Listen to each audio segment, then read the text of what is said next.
L'administration américaine, l'administration Trump, songe à interdire, tenez-vous bien, TikTok aux États-Unis. Vous savez, cette appli qui permet de créer, de regarder des petites vidéos musicales. Bonjour Bruna. Bonjour David. Bruna Basini, du JDD. Vous aimez TikTok? Vous êtes sur TikTok, vous? Non, mais je pense que les ados, ils vont beaucoup.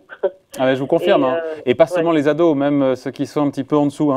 Qu'est-ce qu'ils reprochent, que reproche l'administration américaine à cette appli qui fait, faut le rappeler, un carton, encore une fois, chez les enfants et chez les ados? Parce qu'en apparence, TikTok, en apparence, vous me dites qu'il faut se méfier des apparences, c'est sympa, c'est créatif, quoi, je veux dire, non? Mais c'est chinois, c'est important. Et en fait, effectivement, ce qui s'est passé, c'est que il y a quelques jours, dans une interview à Fox News, le secrétaire d'État Mike Pompeo a dit que effectivement le gouvernement Trump allait se pencher sur ce problème, dit-il, très sérieux, pour voir s'ils bannissent ou pas cette application. Souvenez-vous, ils se sont déjà pris à d'autres géants chinois comme Huawei et ZTE. Pour les soupçonner, en les soupçonnant d'espionnage. Eh bien, c'est le même reproche qui est fait à TikTok. Et donc, il a même déclaré à cette occasion, Mike Pompeo, si vous utilisez TikTok, c'est que vous acceptez que vos données personnelles soient entre les mains du Parti communiste chinois. Voilà. Ça pose un problème, manifestement. Bon, après, on est sur fond de guerre commerciale et de tensions avec Pékin, mais au-delà des Américains, j'ai vu l'Australie, l'Inde, pour des motifs différents, eux aussi sont méfiants à l'égard de TikTok. Oui, mais un peu les mêmes motifs en réalité, parce que déjà le gouvernement indien a banni, a interdit l'application, la plateforme, parce que elle menaçait, selon eux, la souveraineté et l'intégrité de l'Inde.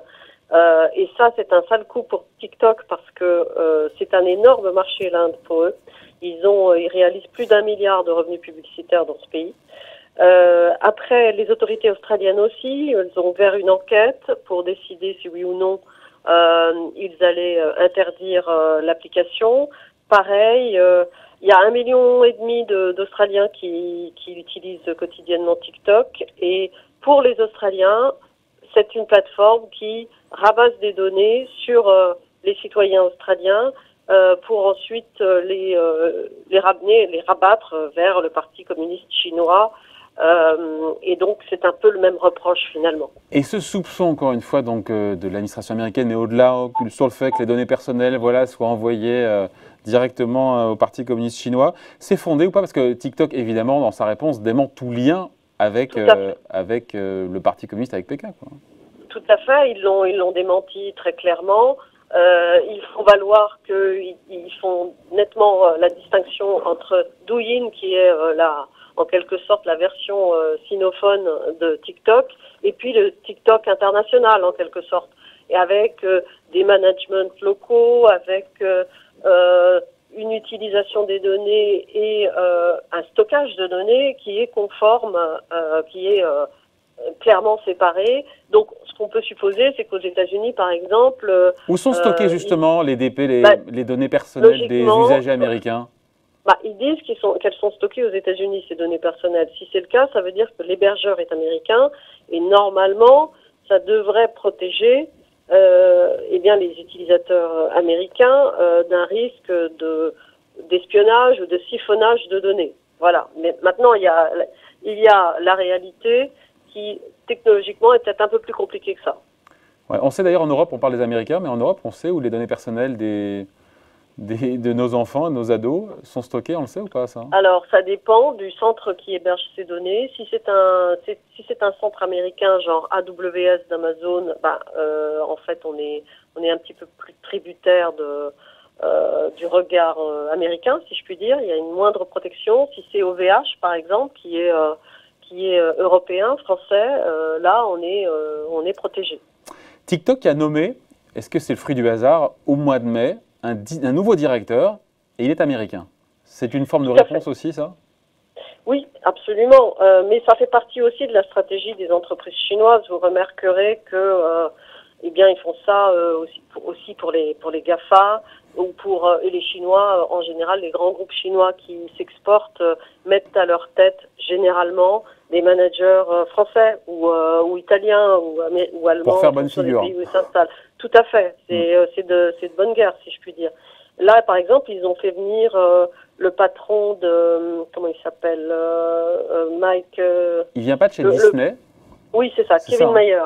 Kevin Mayer, qui était l'ancien directeur de l'activité streaming de Disney. Voilà. Après, bon, c'est pas encore fait. TikTok banni des États-Unis. C'est crédible, c'est pas fait. C'est crédible ou pas? Ou on est dans les. Moi, je pense que oui, on est dans la menace. Je pense que ça va dépendre in fine beaucoup en fait, à la fois des calculs électoraux de Donald Trump, puisque de toute façon, même Pompeo a dit, c'est Donald Trump qui décidera in fine ce qu'il veut faire. Et puis, dans tous les bras de fer, il y a des coups à prendre. S'il devait interdire TikTok, ça peut avoir pour effet, par exemple, que les Chinois décident d'importer moins de produits agricoles, ce qui est très important pour Donald Trump, qui dépend aussi de cet électorat pour sa réélection. Donc, les farmers américains. Absolument. Donc, c'est pas fait encore. Hein. Voilà, on est dans la menace. Après la question, pardon, on prend un peu de hauteur sur le sujet, même s'il y a une actualité pour le coup qui nous fait réagir. C'est l'ascension vertigineuse de TikTok. J'ai vu les chiffres. 5 millions, plus de 5 millions de Français, jeunes Français sont connectés chaque jour sur TikTok. C'est 3 fois plus qu'il y a 6 mois. C'est un phénomène qui est mondial, au-delà de la France, au-delà des États-Unis. Oui, juste pour s'arrêter un instant sur la France, hier, Emmanuel Macron a quand même utilisé TikTok, le réseau social, pour féliciter les bacheliers. Donc, c'est un énorme succès en France, mais c'est un énorme succès mondial. C'est une appli qui scotche 500 millions d'utilisateurs réguliers dans le monde. Il y en a même entre 7 et 10 aujourd'hui en France. Il y en a 65 aux États-Unis.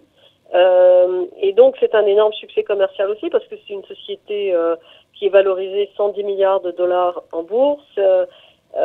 Attendez, mais c'est la plus grosse start-up, je ne sais même plus si c'est une start-up d'ailleurs aujourd'hui, mais plus de 100 milliards, incroyable.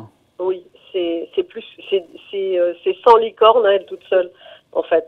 Donc et ça gagne de l'argent, ça? Sûrement d'ailleurs, j'imagine. Je pense que ça en gagne, oui, parce que ça gagne beaucoup de recettes publicitaires. Hein. Évidemment. C'est considérable.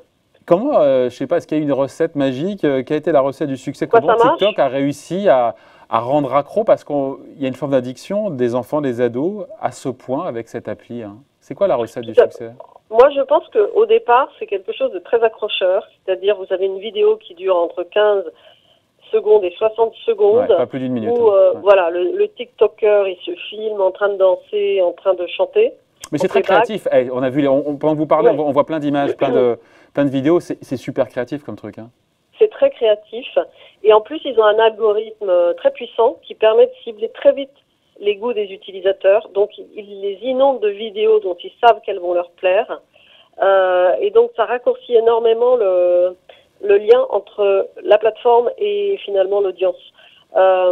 Et du coup, d'ailleurs, ce qui prouve que ça marche, c'est qu'au départ, ça révélait des talents. Aujourd'hui, les stars utilisent TikTok pour relancer ou lancer des albums.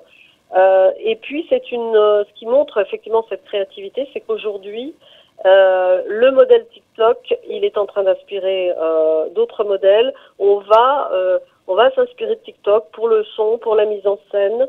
Et évidemment, dernier point, c'est une plateforme chinoise, donc elle utilise très très bien les influenceurs comme WeChat le fait par ailleurs, etc. Premier succès planétaire pour un réseau social chinois, pour une boîte chinoise qui maintenant, non? Absolument, ouais. C'est quand même assez inédit, ça. Ouais. C'est le soft power en marche. Vous avez dit quoi? C'est le soft power en marche. Peut-être. Ils ont pris modèle sur les Américains pour le coup. Hein. Ça serait un pied de nez à l'histoire. Merci beaucoup en tout cas, Bruna Basini. Explication donc rédactrice en chef adjointe au JED. Allez tranquillement faire une petite vidéo. On va regarder ça.